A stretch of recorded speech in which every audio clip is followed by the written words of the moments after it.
change your SEO strategy, or would you opt to change the interface, like move buttons around or something like that? So if you found you were not getting conversions, should you change your design or change your SEO strategy? Yeah. Okay. Yep. It'd be hard to come up with a hard and fast rule that applied to all circumstances. Here's how the questions I would want to know before making that decision. One is I would double check the keywords that I was focusing on. I would want to make sure that, so sometimes clients are the worst source for keywords. And this is because clients have a very specialized and expert knowledge of their field. So they will use jargon and vernacular that the average person might not use. Yep. Their industry terms they use, Right. their personal, or the industry that only the industry knows. Right. I mean, I'm working on a fun side project for a neighbor. He built a watch and he wants to promote it. I'm like, I'll help you. Let's do this. So I wrote some content for his website. Oh, I spent time. I was so proud of it. Like I sneak keywords in, but it was fun to read. I was so proud. I gave it to him. He's like, yeah, I don't want any of that. Which was disappointing. But the worst part was the words he wanted to put on the page. He didn't even mention that it's a watch. Oh. So it's like, how is Google supposed to figure out that we're offering a watch here? Like, I'm supposed to catch your drift? So if I was getting no conversions, one of the things I would check is the keywords that I'm focusing on to make sure those are keywords that convert. So if you follow the Curious Ants keyword process, we have several steps. One of the steps is called the clarification process. And that's where we ask ourselves, okay, someone might be searching for something, but is that something they're searching for a product or a service? Or is the term very, very broad? So, for example, if we sell widgets, we might not want to focus on the word widget, because someone searching for the word widget might be looking for, what is a widget? What do you use widgets for?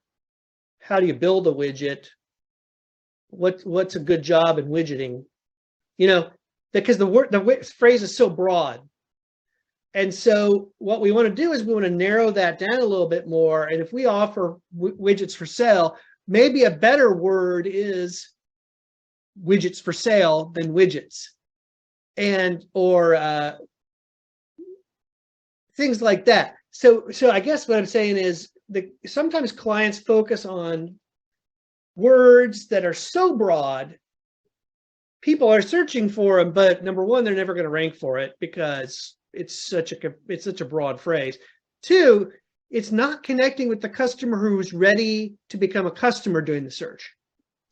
It's something broad, but isn't necessarily like thing. For example, let me go.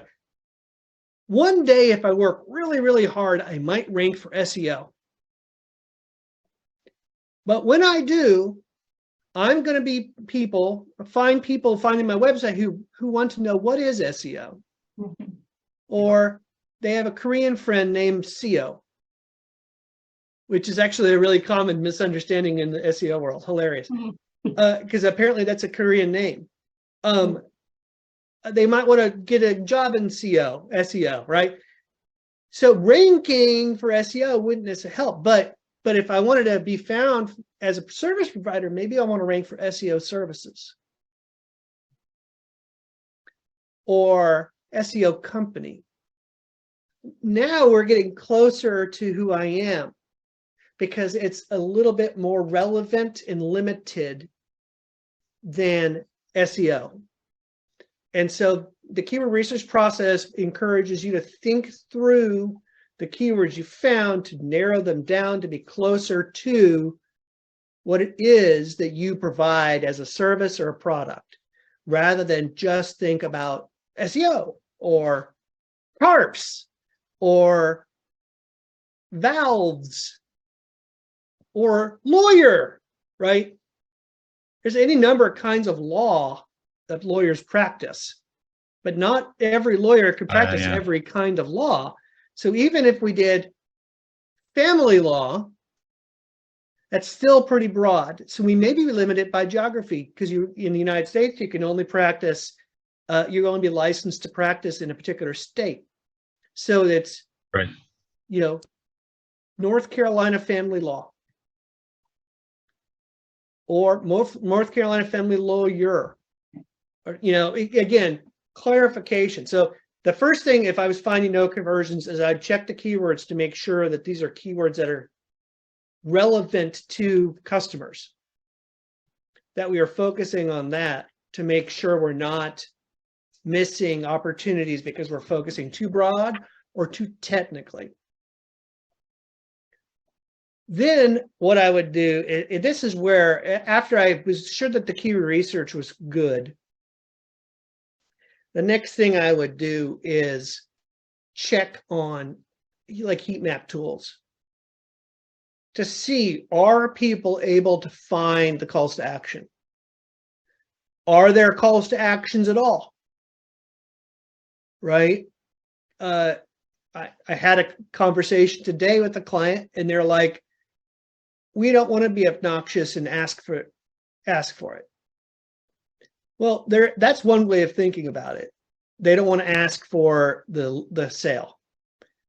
They don't want to be obnoxious. The other way of thinking about it is, we don't want to make it easy for our customers to become a customer. And that's a good website. A website that says, yeah, Brain Dead Monkey could convert off this website. As opposed to, well, we don't want to be too much in your face, so we're going to be really subtle, and we're going to kind of hide a button at the bottom of the page because we're going to assume you're going to read the whole page. And we're going to use the button, and it's going to be the same consistent color scheme as the rest of our website. And it's going to kind of look like a bunch of other buttons that are less important, like, you know, sign up for my email list.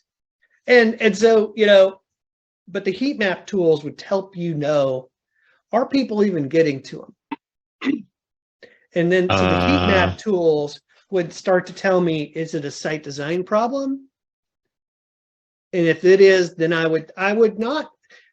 So I'm not a developer. So what I don't do is redesign websites. However, I will go into websites and add more direct calls to action. Or if I'm, for some technological reason, unable to add my own call to action, I will hire a developer to do that. But I typically don't redesign sites, because I've knock on wood, I've never found a website so horrible we couldn't get at least some conversions off it. Yeah. And then after a certain point, when the client's plateaued and we could prove that we're making money, then I would say, hey, you know what? I think your website's a little old. I think it's time to redesign. But usually I've already proven that there is money to be made. So now the website design project is not a sunk cost of doing business, but an investment to gain more business.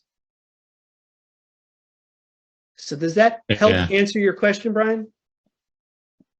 Yep, definitely very helpful.